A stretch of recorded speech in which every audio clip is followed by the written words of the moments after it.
At least 300 people have been killed and as many as 8,000 others are reported to have been injured in an earthquake said to be magnitude 7.1, which has struck the mountainous Tibetan plateau of southwestern China in Qinghai province.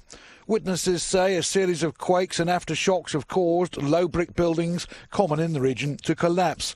Troops have been dispatched to the remote area of Yushu County to help rescue people reportedly trapped in debris in high mountain villages there.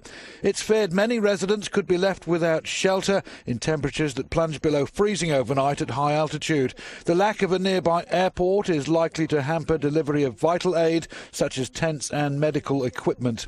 A Chinese news agency is quoting government officials as saying the early morning quake had caused some schools and part of a government office building to cave in. World leaders agree to secure all vulnerable nuclear material within 4 years, making a real contribution to a safer world. That was the message from US President Barack Obama as he closed the 47-nation nuclear summit in Washington. A 4-point plan calls for every nation to safeguard nuclear stocks and keep materials such as enriched uranium out of terrorists' hands. Today we are declaring that nuclear terrorism is one of the most challenging threats to international security. We also agreed that the most effective way to prevent terrorists and criminals from acquiring nuclear materials is through strong nuclear security, protecting nuclear materials and preventing nuclear smuggling.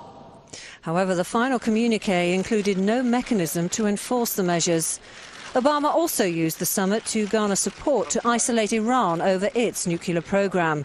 China is to cooperate over a new UN resolution, but says it still has concerns over the issue.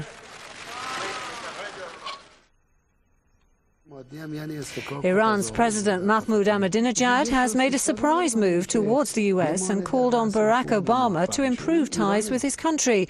In what's being seen as a possible shift of attitude, the Iranian leader, who wasn't invited to the Washington summit, has appeared on television saying he was drafting a letter to President Obama. Ahmadinejad said that Iran was ready to talk and to cooperate with the US as long as its rights, independence and honor were respected, acknowledging Iran would benefit both sides. Although Tehran dismissed Obama's nuclear conference as a political show, the apparent international support for further sanctions against it may have initiated a leadership rethink. Iran has always declared its nuclear program is for peaceful purposes. Secretary of State Clinton. The United States and Russia have signed an agreement to reduce their stockpiles of weapons-grade plutonium. Hillary Clinton and Sergei Lavrov used the Nuclear Security Summit to commit to getting rid of 34 tons each. The US Secretary of State said that was enough for nearly 17,000 weapons. The agreement provides for monitoring and inspections that will ensure that this material will never again be used for weapons or any other military purpose. The agreement updates a deal signed 10 years ago. From 2018, the plutonium will be used as fuel in civilian reactors to produce electricity. Other nuclear states have been called on to follow suit. When this mechanism starts working, we expect its positive influence on the process of non-proliferation, including making process of nuclear disarmament multilateral at some point, hopefully not very far from today. And this is what we believe is the significance of this event.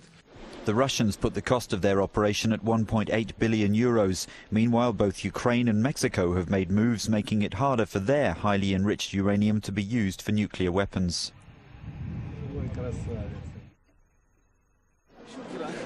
The Arab League is backing protests against a new Israeli military order it's claimed threatens tens of thousands of Palestinians with deportation from the West Bank.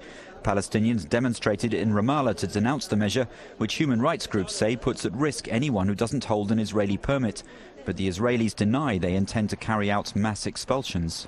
Talking about a handful, less than 10 cases a year of people who have entered the West Bank with a visa and whose visa has expired. Having overstayed their visas, they are liable for repatriation. The Arab League held an emergency meeting in Cairo. It's considering possible countermeasures against the order, which carries a potential 7-year jail sentence. We call on the Palestinian people and the Palestinian Authority to reject such measures, he said, because this will imprison the Palestinian people inside their villages in the West Bank. The broad wording of the order has attracted international criticism. Egypt says it totally rejects the Israeli decision, while France says it's very concerned, calling for the residential rights of Palestinians to be respected.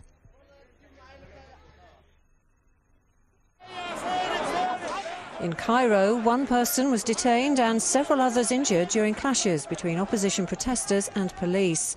The rally was organised by two of Egypt's most active grassroots groups, the 6th of April Youth and Kafaya, which means enough.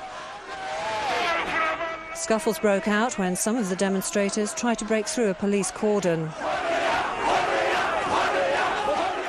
They're calling for an end to President Hosni Mubarak's 29-year rule, changes to the constitution and for emergency law to be repealed, which allows for indefinite detention. The protest follows a police crackdown earlier this month when 93 demonstrators were arrested but later released. Egypt is due to hold parliamentary elections later this year and a presidential vote the next. President Mubarak's ruling party is expected, as usual, to dominate the assembly.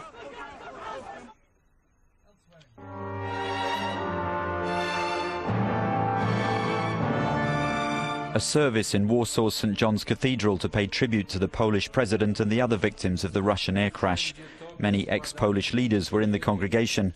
President Lech Kaczynski and First Lady Maria Kaczynska will be buried on Sunday in Krakow.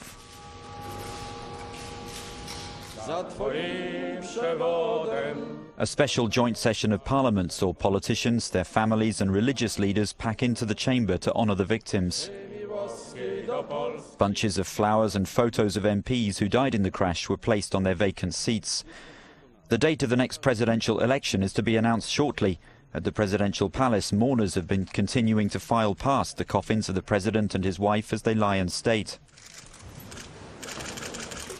Outside, the queue stretched for kilometres right across central Warsaw. President Obama is to attend the president's funeral. Other world leaders are also expected to be there, including President Medvedev, President Sarkozy and Chancellor Merkel.